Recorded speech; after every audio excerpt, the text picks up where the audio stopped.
Welcome to Deep World Updates. Please subscribe the channel and press the bell icon for more updates. Breaking news: game-changing weapon systems have just arrived in Subic Bay, marking a pivotal moment in the nation's history. The sight of the massive cargo ship, flanked by a vigilant naval escort, signals not just a delivery, but a turning point for the armed forces of the Philippines. These advanced systems herald a new era in Philippine coastal defense, bringing with them capabilities that were once only aspirations. The coastline, long vulnerable, now bristles with state-of-the-art radar and artillery, ready to detect and deter any threat. In the AFP Command Center near Manila, tension is high as live satellite feeds track the massive cargo vessel docking at Subic Bay. Officers and analysts, eyes glued to the screens, know that this moment could reshape the balance of power in the region. On board, carefully secured in reinforced crates, is the first shipment of a weapon system set to redefine the nation's defensive posture. Soldiers work with precision, aware that every crate they unload is a step toward a stronger, more secure Philippines. High-ranking generals huddle around a holographic map, faces lit by blue light, every gesture heavy with anticipation. Their discussions are focused, their strategies evolving in real time as new possibilities open up with the arrival of these assets. This isn't just another delivery, it's a declaration. The Philippines is drawing a line in the waters of the West Philippine Sea, signaling to the world that it will defend its maritime rights and protect its people. For years, officials watched foreign vessels encroach on their waters, harassing fishermen and challenging maritime claims. The frustration and helplessness of the past are giving way to a new sense of resolve. Today marks a shift from passive observation to active deterrence. The deployment of these new systems means the Philippines can now respond swiftly and decisively to any incursion, protecting its sovereignty with real force. The arrival of these assets is a tangible upgrade, fueling quiet confidence in the room. Officers exchange determined glances, knowing that their ability to defend the nation has just been transformed. Discussions now focus on what the AFP can achieve, not what it lacks. For the first time in years, planners are talking about new strategies, expanded patrols, and the ability to project strength where it matters most. This moment is the result of years of planning, negotiation, and a national commitment to modernization. Behind every new system is a story of diplomatic effort, international partnership, and the unwavering will of the Filipino people. President Marcos Jr.'s administration has made defending the nation's territory a top priority. His leadership has galvanized the military, ensuring that modernization is not just a promise, but a reality. The delivery is more than hardware. It's a symbol of sovereignty and self-reliance. Each piece of equipment assembled is a testament to the nation's determination to stand on its own, to protect its people and its future. The message is clear. The Philippines is no longer a passive bystander. Its Navy and Coast Guard now patrol with renewed purpose, their presence a warning to those who would test the nation's resolve. As confirmation of the cargo's safe arrival flashes on the screen, a quiet applause ripples through the room. It's a moment of pride, relief, and hope for a safer tomorrow. The Philippines, with one of the world's longest coastlines, is reclaiming its maritime identity. Generations of fishermen and sailors have depended on these waters. Now, they can look to the horizon with renewed confidence. The new weapons mark a return to form, a nation ready to defend its home. Soldiers stand guard, vigilant and proud, knowing they are equipped to meet any challenge that comes their way. A new chapter begins. The Philippines stands taller, stronger, and more prepared for the challenges ahead. As the sun rises over the naval base, the nation looks forward with hope, unity, and an unbreakable spirit. At the heart of this new confidence and security is the BrahMos missile system, a technological marvel that has transformed coastal defense strategies.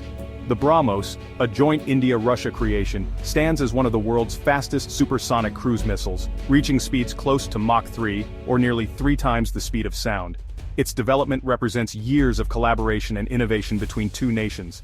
Its blistering speed, combined with a sea-skimming flight profile, makes it a nightmare for enemy defenses, nearly impossible to intercept with current technology. The missile hugs the ocean's surface, evading radar and reducing reaction time for adversaries. With a range of 290 kilometers, a single BrahMos battery can defend vast stretches of the West Philippine Sea, including resource-rich and strategically vital areas like Reed Bank.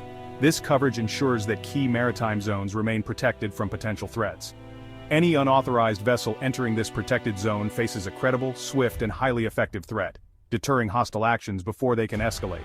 The BrahMos isn't designed for conquest or aggression, it serves as the ultimate coastal shield, a powerful deterrent that preserves peace and sovereignty.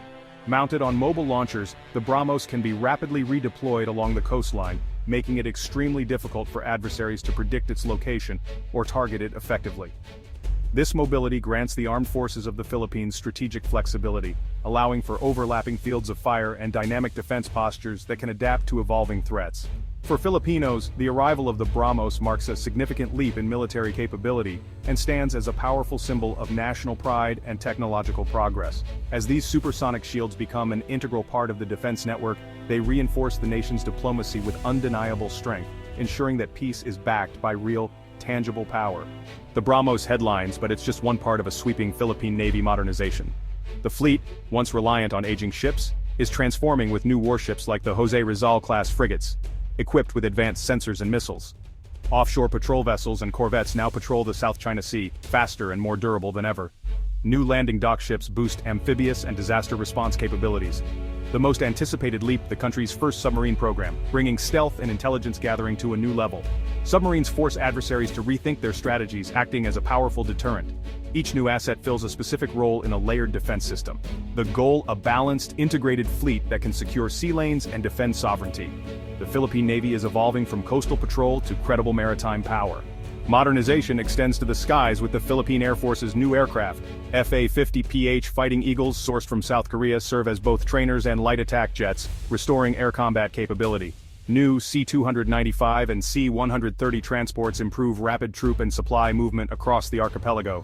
Maritime patrol aircraft equipped with advanced sensors act as the eyes in the sky, tracking ships and relaying intelligence.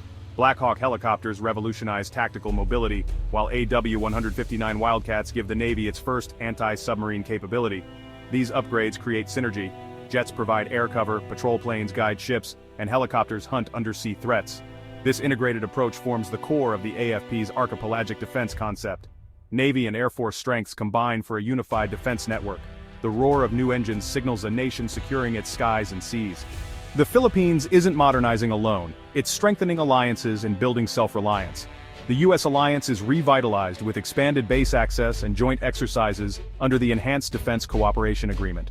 Partnerships with Japan and Australia bring military aid, joint drills, and intelligence sharing. Japan supplies patrol vessels, Australia aids in counter-terrorism training. The Philippines also engages South Korea, India, and Europe for equipment and cooperation. This network of alliances forms a collective security umbrella.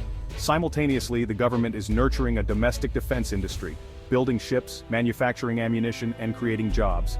Local production reduces dependence on foreign suppliers and builds technical expertise. This two-pronged approach, alliances and self-reliance, boosts defense and ensures long-term security. The Philippines is becoming both a stronger partner and a more independent defender. New weapons are only as good as the people who use them.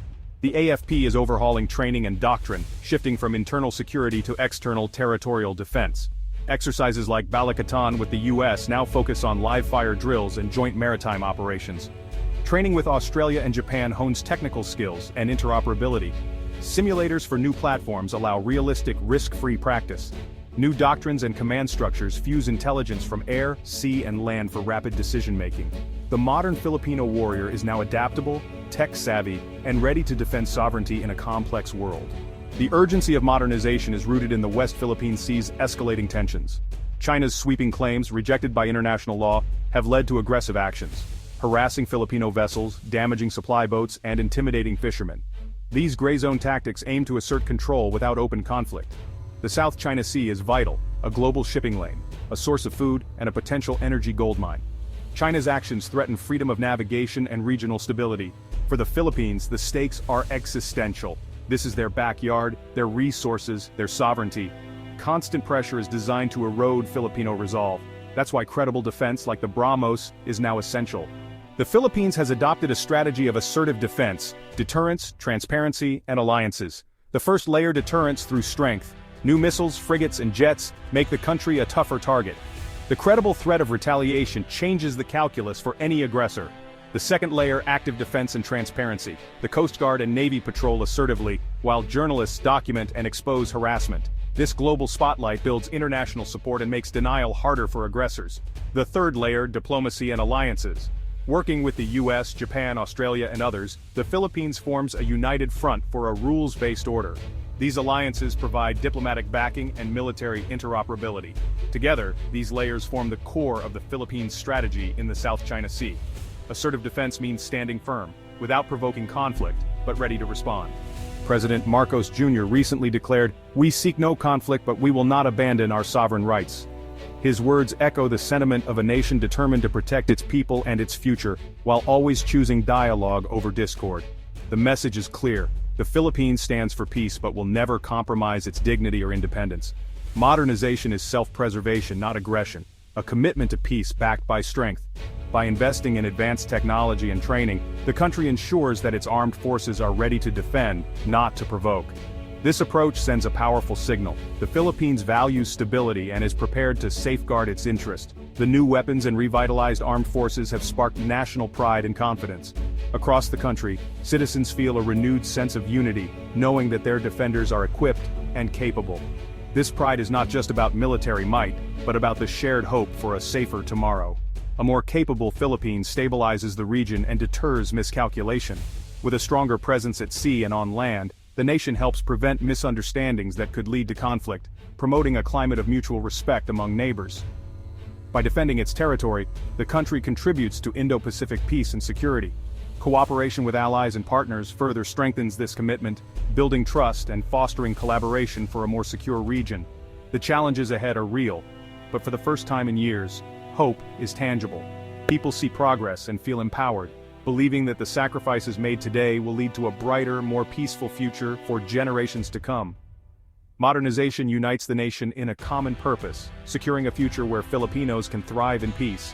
It brings together communities, leaders, and soldiers, all working toward the same goal: a country where every family can live without fear.